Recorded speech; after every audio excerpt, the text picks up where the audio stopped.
So a commonly asked question is, how do we apply texture to a product when we're laser etching it inside crystal in the grayscale world and make it appear true to the properties of that product if it were to be seen in the real world? I'm going to invite you today to come on in and take a look at a project that we worked on for a professional horse rider, where we took a 2D image, we modeled it to 3D, we then applied texture to it and positioned it in a unique way where that horse appeared as though it was jumping right out of that 3D crystal into our world. Come on in and take a look at 3D Crystal behind the scenes. It's just so incredible, gotta have it, can't let it go. So here's the project that we were assigned. You can see here an image that was provided. Now, this image is not optimal. You'll see that there's a lot of dark on the horse, maybe a few nice bright spots like on the leg of the horse here, the leg of the rider, and the face of the rider. But other than that, everything is dark. You also have to remember that the background is usually removed. So even though you can see the horse right now, it is contrasting to the background, which won't be there. You also need to understand that when you are sending an image like this to a traditional inkjet printer, you have the black ink that prints on a white piece of paper that creates this image on the sheet of paper. In the subsurface laser engraving world, what's happening is the exact reverse, okay? Anything that is dark translates into less points, and anything that is bright translates into more points.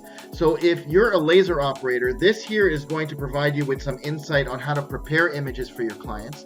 And if you are a potential consumer or client, well, this is going to give you some insight in terms of how we do what we do to make your 3D crystals look just phenomenal, okay? So what we would essentially do here is, well, obviously we would crop out the background. We need to create brightness in this horse. Otherwise, it's going to look very, very transparent in the crystal. It's going to be very difficult to see. So we use our brush and our color dodge. We will apply it at different parts here. We'll apply different tones and different brightnesses, different levels of brightness to the different parts of the horse and the rider to really make it real. Now, I've actually pre-prepared this here for you, and I want to show you when I adjust the curve what it looks like. Okay, and now that's what it looks like. Of course, you still see the background there, but when the background is gone and we import that into Cockpit 3D, that's what it looks like. And you can see it looks beautiful, okay? I also want to point out, in my intro I had talked about, well, you know, if we're striking the crystal with a laser, then how come this whole thing doesn't just appear to look like one shade? Because they're all cracks at the end of the day.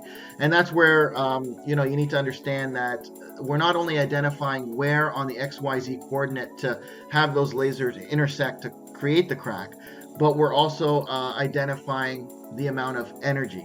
And we're also going to saturate certain areas with more points than others, and that's how we're able to play with grayscale to make it look photoreal and really enjoy our application of different grayscales and tones. Okay, now let's take a look at this from the top, and you'll see it's pretty flat.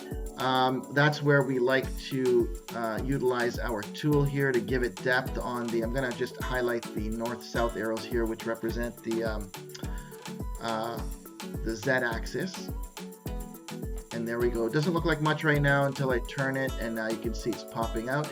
The cool thing here, the way that we prepared this, is that we created it so that the back of the horse is close to the back of the crystal, and the front of the horse is close to the front of the crystal, so it really will appear as though this horse is popping right out of the crystal. And then we've got the custom inscription. Click on go, snap it in position, and there you have it. That's just gorgeous. And when we send it to the laser and strike it in crystal, this is what it looks like.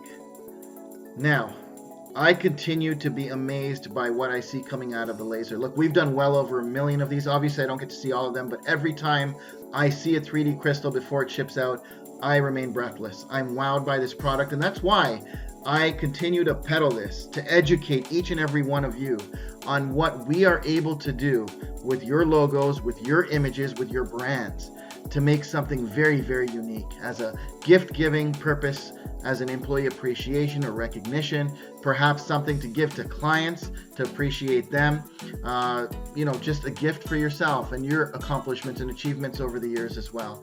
You know where to reach me. Contact us. We'll be happy to give you free digital previews of your image before you even decide to have it sent to the laser. And if you're watching this on YouTube, please do subscribe, like, and share. Thank you for watching.